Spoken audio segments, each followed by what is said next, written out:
Johnny Z? I think he's gone fishing. Fishing, maybe? Check the ocean? Who are you, anyway? We're hard and heavy. What the fuck is that? It's refill. Excuse me, we're looking for Johnny Z. Should be right upstairs in the office. Turn around, right up those stairs. He's the one with the big mouth. Is anybody else going anywhere? Yeah. Who is it? Looking for Johnny Z. Hey man, I'm busy. Can't you see I'm trying to do something here? What did God do? On the fifth day, he created Megaforce. God created Megaforce. No, on the eighth day. On the eighth day, God created Megaforce. On the 13th day, Megaforce Records basically started in, 1983? No, 1982. Was it? No, actually. Tomatoes? March 81. No, it started. In December of 81. Megaforce started in this. No, 82. The flea market started in 81. The flea market started. We don't know. You're anti-social. You're anti-social.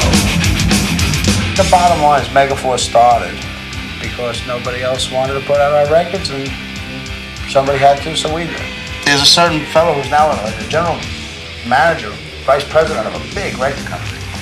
Who literally, when we took the Anthrax tape to him, curled up under his desk, covering his ears like this and said, no, take it off, I can't stand it. It was the greatest experience. We just put it on and this guy was so cool.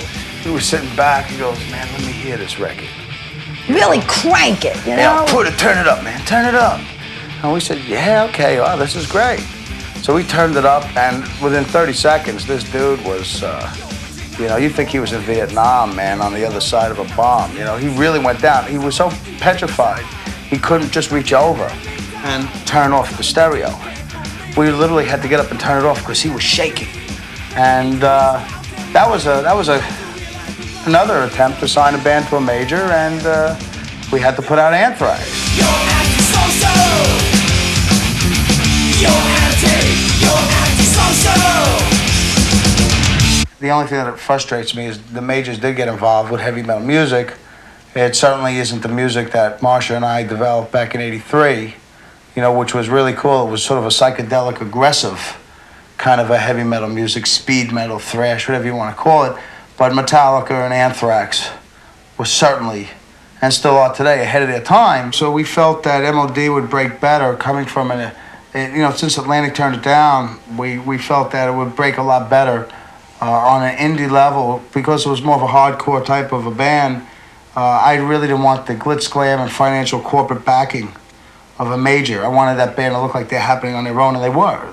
M.O.D. have done everything themselves with us in the old indie wave. We're basically a crossover band. I mean, the music's evolved from hardcore into metal, because we got speed here and we got groovy rock beats. So it's really hard. I mean, I guess we were like a heavy rock and roll band.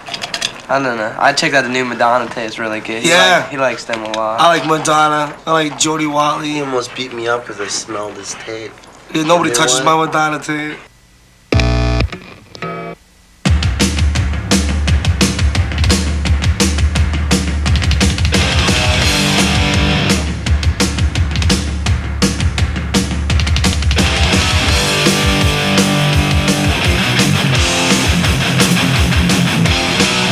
This guy gets hurt all the time on the road. He's always hitting his head, getting stitches, Breaking fingers, breaking knuckles. punching me in the Popping face the head. on stage. Bruised my spleen and my kidney, fractured 2 ribs, broke 3 toes, broke 2 fingers, 17 stitches in my forehead, 5 stitches in my chin. Yeah, it's always, you always. All in all, it's been a good tour, though. It's worse than a pro. It's the hospital bills cost more than the bus.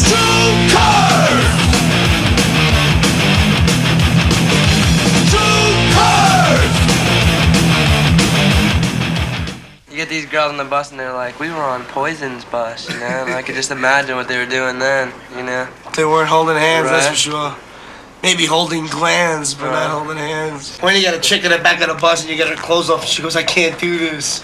You go, what the fuck are you doing naked on my bus then, you bitch?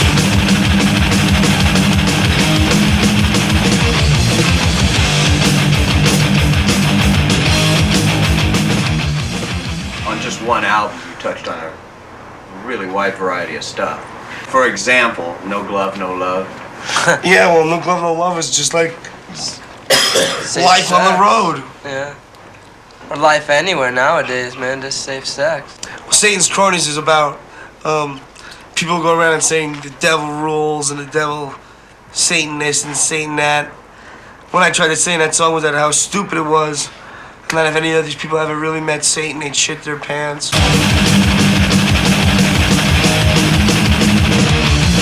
colors, let it shine.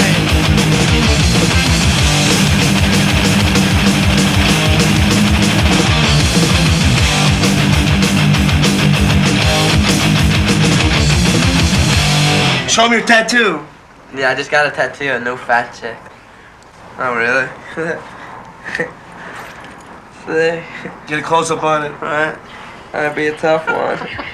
That's true, in case they get him drunk. Yeah, and then and they pull his go pants there. down, they see it, and they run away. Marsh and I pretty much know what the Megaforce sound is. In fact, the bands that we signed today are pretty much in two categories.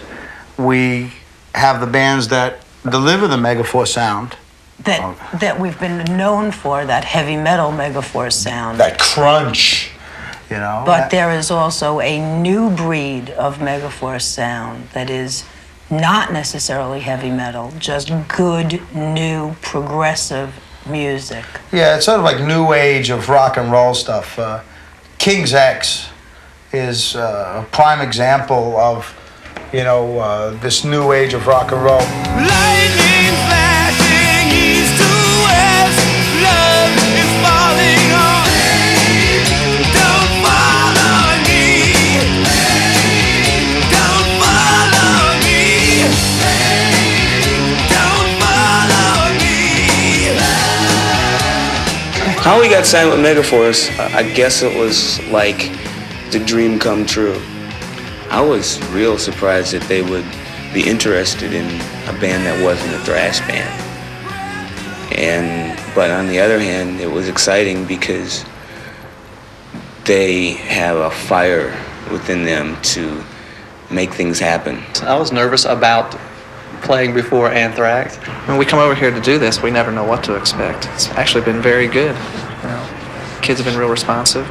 Anthrax has been great. The crowds have been great. And actually, we can't wait to come back.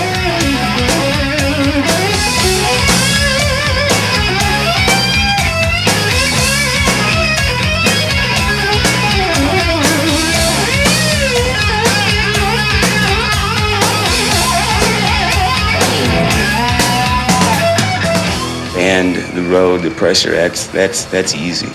It's just dealing with me. I've been fighting within myself. I mean, that's who I am. It's a constant fight, and that's why the lyrics and the songs come out. My share comes out the way they do is because of all the turmoil inside me. Hand to hand, breath to breath. The boy, the man, spirit and death, yeah. I don't know what people mean by spiritual qualities, actually, because that word is it could mean so many different things. I think our lyrics deal with life in general, may it be the things unseen or the things that are seen. And we have ideas of what the spiritual world is, or whatever it is we're talking about, and that plays a very big part in my role in this band and in my life. We believe in the teachings of Jesus Christ, but we're not preachers. We're not out to save the world. The spiritual things that we're talking about, in all actuality, have caused the physical things to happen. So therefore, for me to say it's not spiritual doesn't even make sense, because there is nothing other than the spirit in my life. We play music, and we have an art form and we want it to be a valid art form, and we enjoy what we do, and we get paid for it, and we hope that we're successful. But our personal faith and the things that we believe in are very personal to us, even though they do come out in our lives because they have to, because we believe in it. Love